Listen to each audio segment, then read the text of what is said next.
When it comes to a long season, you want consistency. And if there's been anything about this Toledo Mudhens team so far this year, they've been consistently inconsistent in their consistency.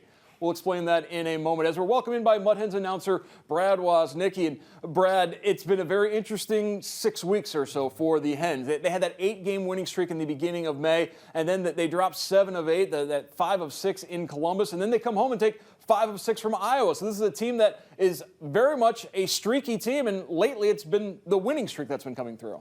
Well, let's remember that series in Columbus. The Clippers right now number 2 in the International League West Division. They've been playing some very good baseball, and there were games in there, especially at the end of that series, that could have gone either way. And you come home to see the Iowa Cubs, the team that's in a very similar situation to the Mudhens, and the fact that guys are going up and down. And Mudhens coming in, taking 5 out of 6, getting done at home, improving the Mudhens to 18-12 at home this season.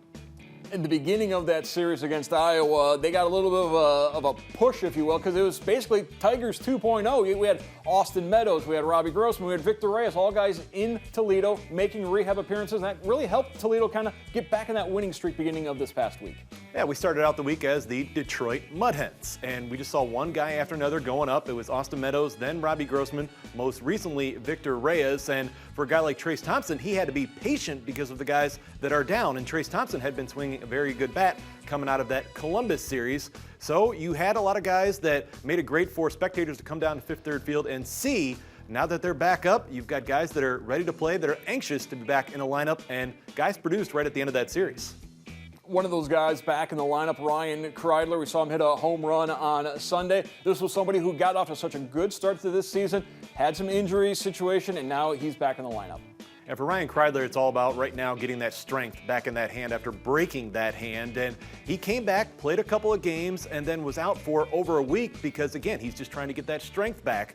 He went in, played a couple of games this weekend, DH'd on the final game of the series, and did have one of the 4 home runs on Sunday in that 14-9 win for the Mudhens.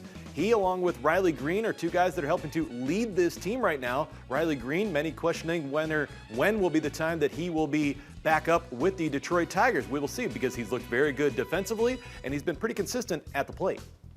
I mentioned those 4 home runs Sunday against Iowa. All 4 of those home runs, 2-run shots. An interesting aspect of this series against the Cubs, Iowa actually out-hit Toledo by almost 20 hits, yet the Hens took 4 of 5 or 5 of 6 from Iowa, thanks in part to that improbable comeback Friday night against Iowa.